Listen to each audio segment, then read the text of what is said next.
मनुष्य है ना हम, भय तो लगेगा ही। भय धन हानि का हो या मान हानि का, आप भय को बुरा समझते हैं ना। भय हानिकारक हो सकता है, परंतु लाभदायक भी।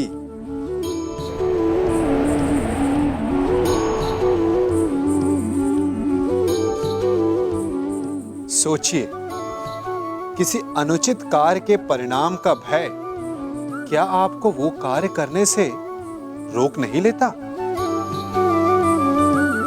रोकता है, परंतु अनुचित कार्य हो जाने के पश्चात उसे संसार के समक्ष ना लाने देने का भय हमें एक के पश्चात दूसरी भूल करने पर विवश करता है। प्रयास करके हम अपना सम्मान बचा अवश्य लेते हैं, परंतु भविष्य में इसके परिणाम भयंकर सिद्ध हो सकते हैं। इसीलिए कोई भी कार्य करने से पूर्व उसके परिणाम को जानना जितना आवश्यक होता है, उतना ही आवश्यक होता है कोई भूल हो जाने के पश्चात उसे तुरंत स्वीकार कर लेना।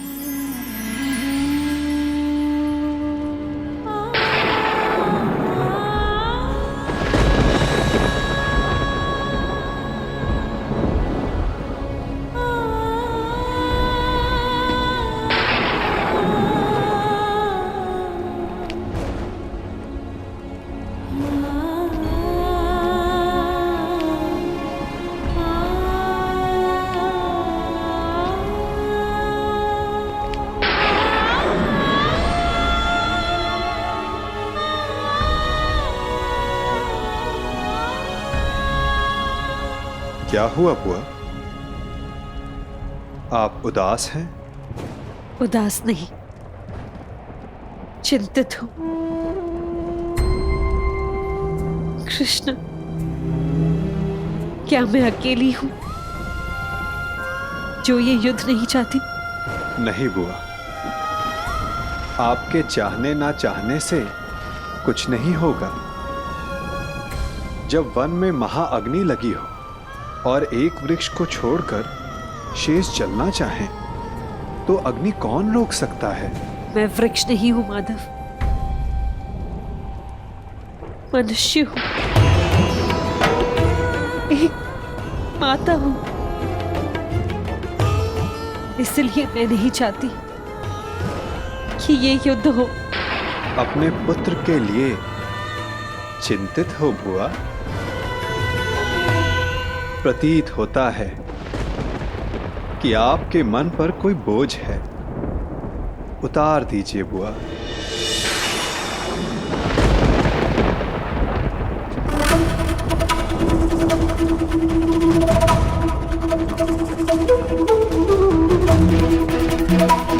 मैं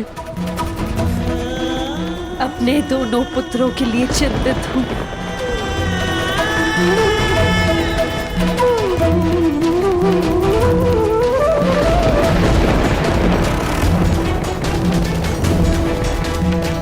दोनों पुत्र? परंतु युद्ध तो केवल अर्जुन कर रहा है ना? अर्जुन के जीवन के साथ साथ मैं कर्ण के जीवन के लिए भी चिंतित हूं। कर्ण मेरा पुत्र है।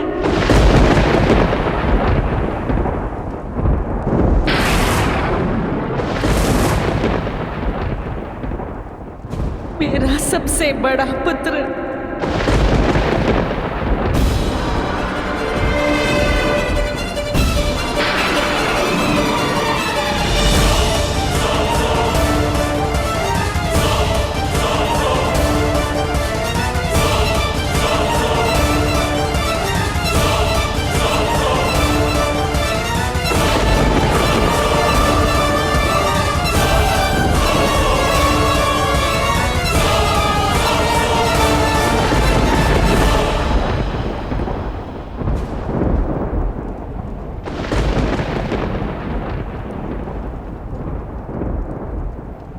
पुत्र।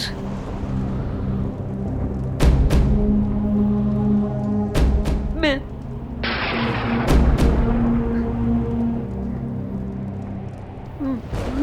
अभी उचित समय नहीं है बुआ।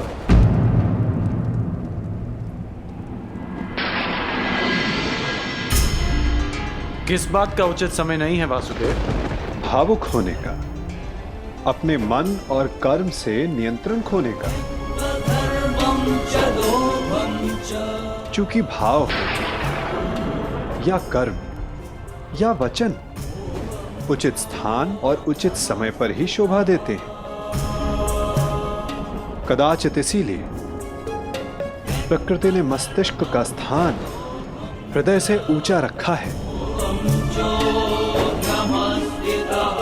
चूंकि समय पड़ने पर मस्तिष्क हृदय के प्रभाव पर नियंत्रण कर सके। कदाचित कल के द्वंद्व के लिए तुम यहां कुंती बुआ का आशीष लेने आए हो ना कर्ण? नहीं, मैं बस प्रणाम करने आया हूं।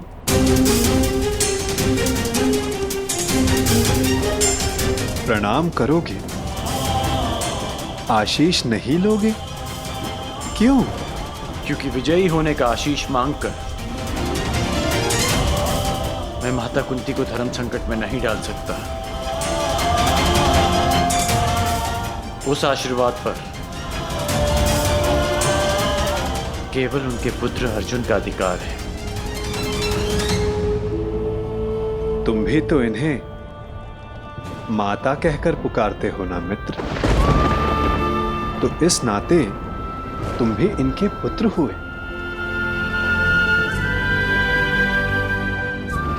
आशीर्वाद पर अधिकार तुम्हारा भी उतना ही है जितना अर्जुन का।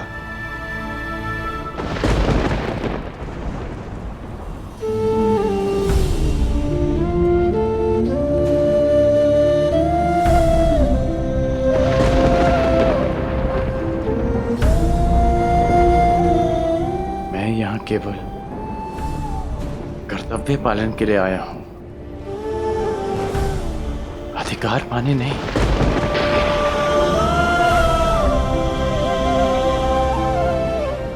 जैसा मैंने अभी कहा कि विजयी होने के आशीष पर केवल अर्जुन का अधिकार है, मेरा नहीं।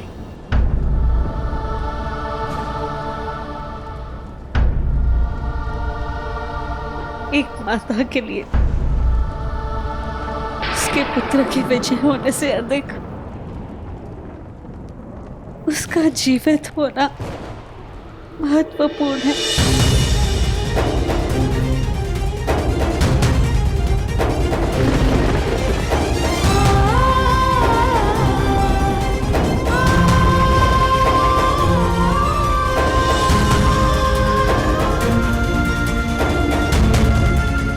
आयुष्मान भव पुत्र।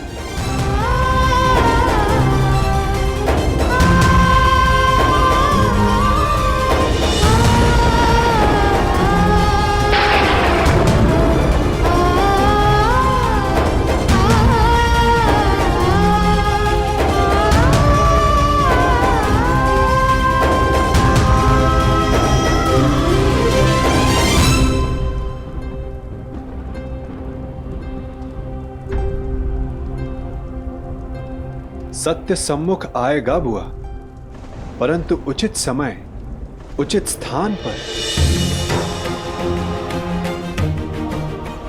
और वो समय कब आएगा? ये समय आपको स्वयं बतलाएगा बुआ। बुआ हूं ना तुम्हारी, और भक्त भी। क्या इस युद्ध को रोक सकते हो? कर्म कर सकता हूं, परंतु फल समय के हाथ में है।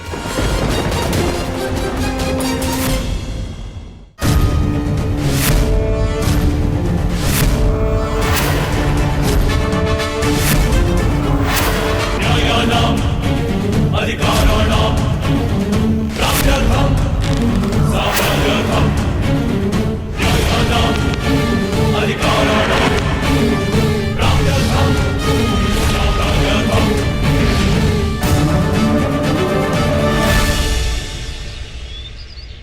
जिस परिवार को सुदृढ़ रखने के लिए मैंने मृत्यु को अपने से दूर रखा, उसका विभाजन मैं किस प्रकार देख सकता हूं? ऐसा कौन सा परिवार है जिसमें विवाद नहीं होता, परंतु विभाजन?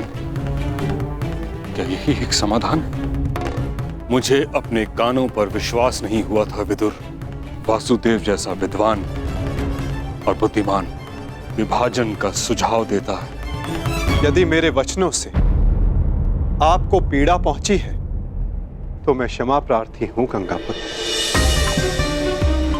परंतु परिस्थितियां कभी कभी ऐसी हो जाती हैं कि परिवार को बांटना आवश्यक हो जाता है,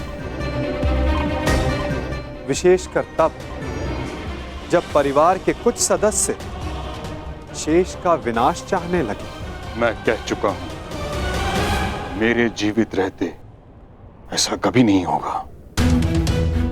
मुझे विश्वास है कि मैं अपने पुत्रों को एक रखने में सक्षम हूं। क्षमा चाहूंगा गंगापुत्र, परंतु ऐसा हो चुका है, वो भी आपके जीवित होते हुए।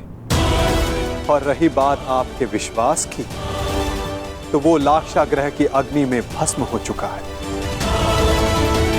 क्या कह रहे हैं आप? दुर्योधन और शकुनी ने पुरोचन से वारणाव्रत में जो भवन बनवाया था, वो भवन लाक्षागृह था।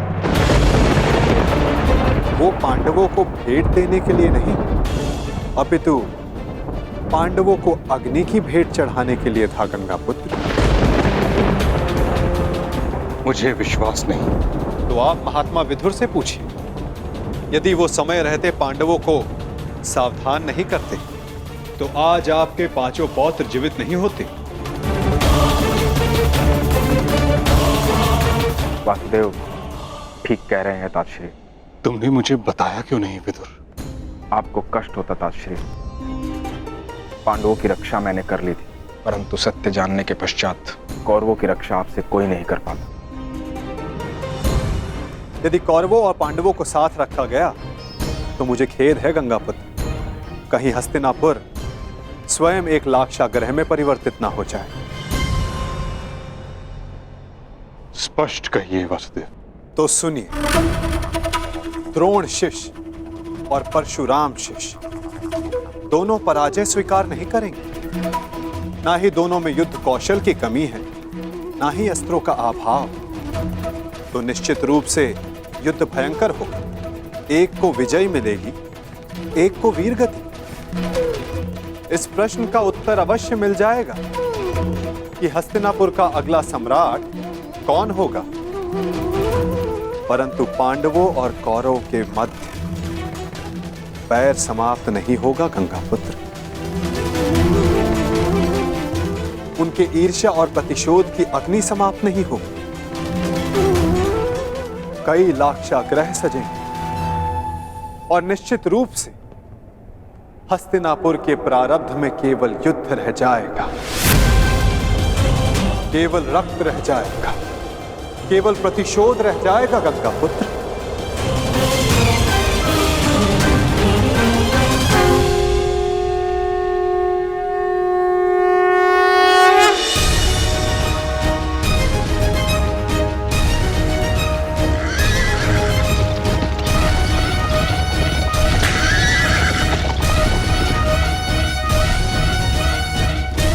दो योद्धा युद्ध के लिए प्रस्थान कर रहे हैं और संभवतः उनमें से एक ही लौट पाए। निर्णय आपका है गंगापुत्र।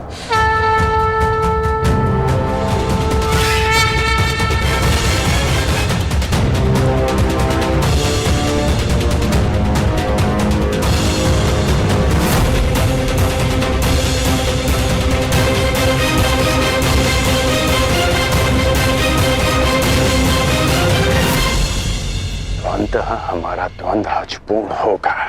आज सूर्यास्त भी तुम्हारी रक्षा नहीं कर पाएगा, और ना इस बार मेरे पास तुम्हें छोड़ देने का कोई बहाना होगा, क्योंकि ना तुम ब्राह्मण वेश में आए हो ना किसी का स्वयंवर जीत कर लौटे हो। अर्जुन, इस बार मैं अपना धनुष नीचे नहीं करूंगा और मैं तुम्हें प्रहार करने का अवसर नहीं दूंगा।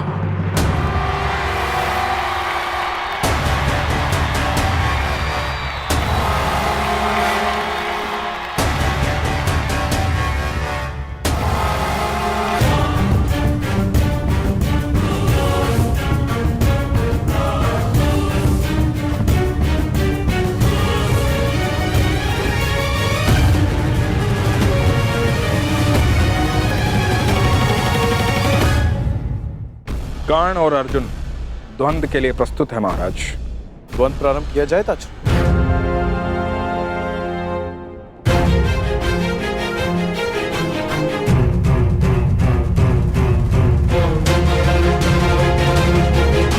और कोई विकल्प भी तो नहीं। द्वंद्व प्रारंभ हो।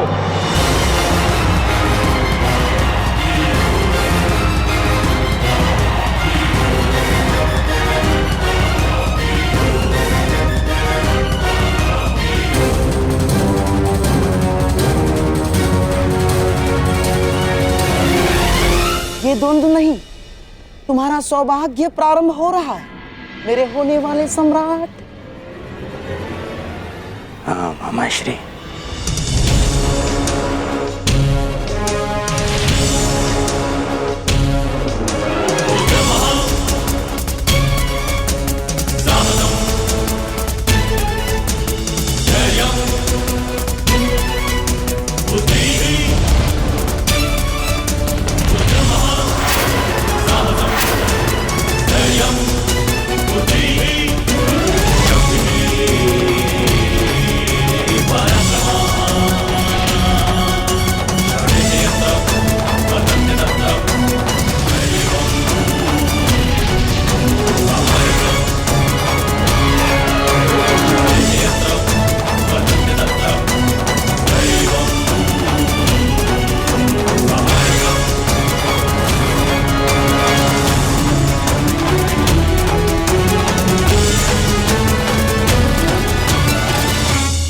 रुको।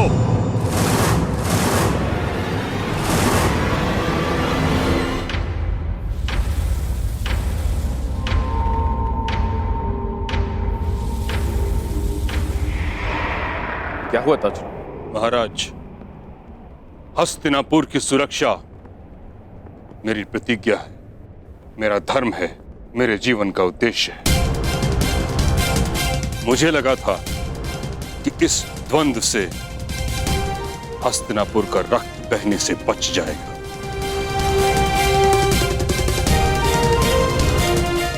परंतु अब मुझे प्रतीत होता है कि यह द्वंद्व हस्तिनापुर के हित में नहीं।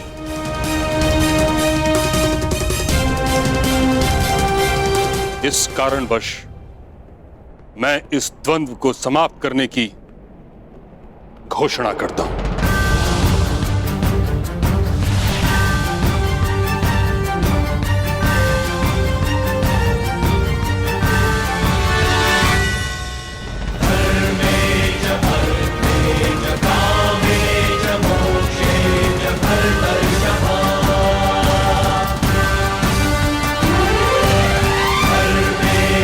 क्योंकि आज अंगराज की विजय हो या अर्जुन की,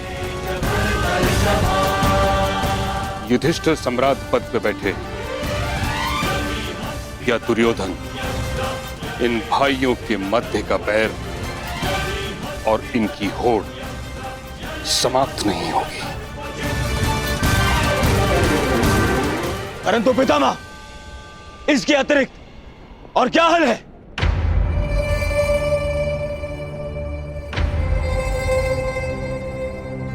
विभाजन, विभाजन, विभाजन।